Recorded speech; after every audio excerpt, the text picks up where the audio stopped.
Assalamualaikum warahmatullahi wabarakatuh. Selamat pagi anak-anak semuanya. Dan pada pertemuan ini kita akan membahas tentang perubahan akibat interaksi antar ruang.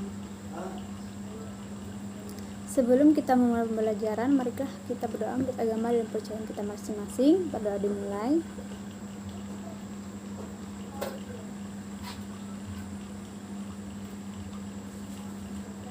Berdoa selesai.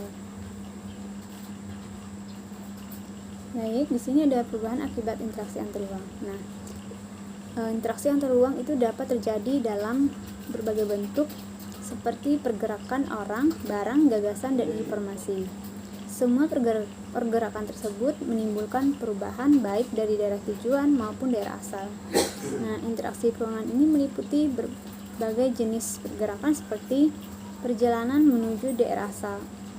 Interaksi keuangan meliputi pemasaran, kegiatan retail, perdagangan internasional, dan distribusi barang.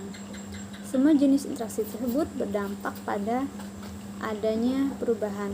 Jika banyak orang dengan berbagai kepentingannya selalu datang pada suatu tempat, maka tempat yang tuju akan berkembang menjadi pusat kegiatan manusia atau sering disebut kota. Jadi, pergerakan orang sebagai bentuk interaksi keuangan yaitu yang pertama, berkembangnya pusat-pusat pertumbuhan. Yang kedua, perubahan penggunaan lahan. Tiga, perubahan orientasi mata pencarian. Keempat, berkembangnya sarana dan prasarana. Yang kelima, adanya perubahan sosial dan budaya. Dan yang keenam, perubahan komposisi penduduk.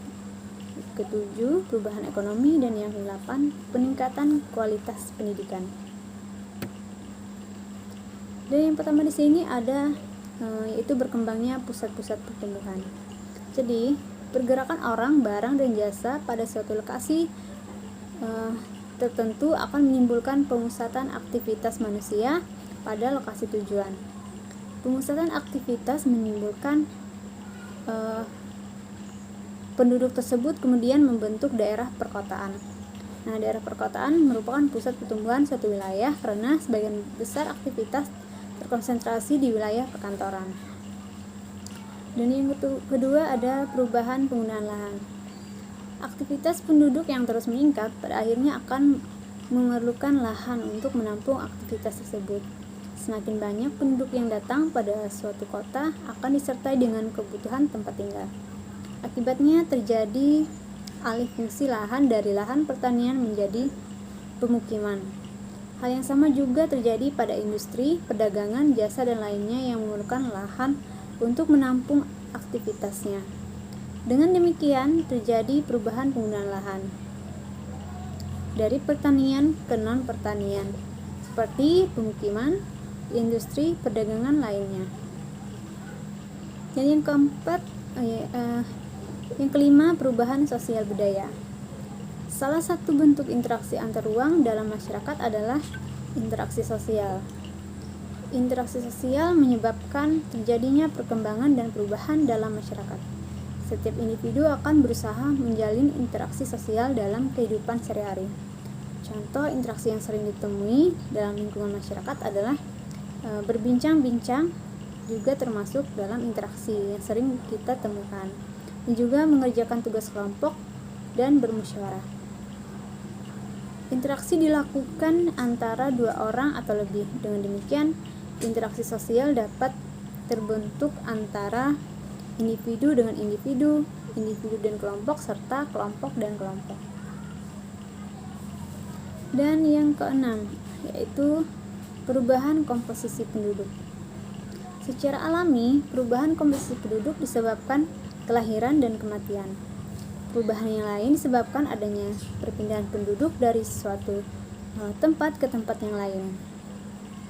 Adanya interaksi antar ruang ini memicu pergerakan penduduk lebih dinamis.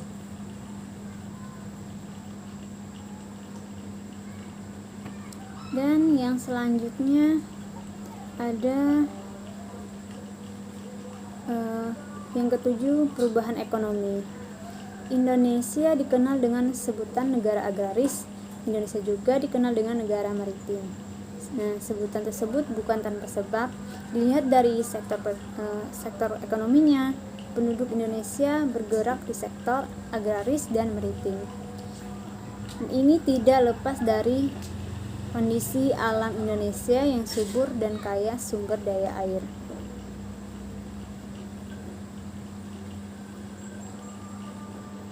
Dan yang terakhir ada peningkatan kualitas pendidikan.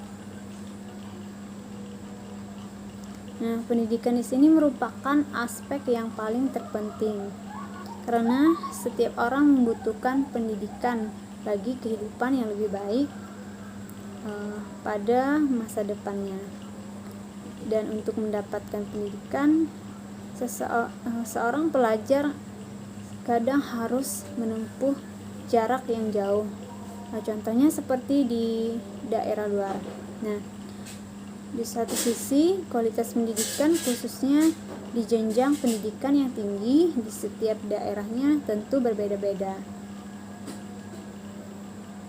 Pendidikan yang berkualitas akan membawa pengaruh positif untuk masyarakat. Baik, untuk pertemuan kali ini kita cukup sampai di sini. Mohon maaf jika ada kesalahan. Jika ada yang ditanyakan, kalian bisa membuka Google Classroom. Di sana ada komentar. Kalian bisa bertanya di sana. Dan jangan lupa isi daftar hadir kalian. Sekian yang dapat Ibu sampaikan. Terima kasih.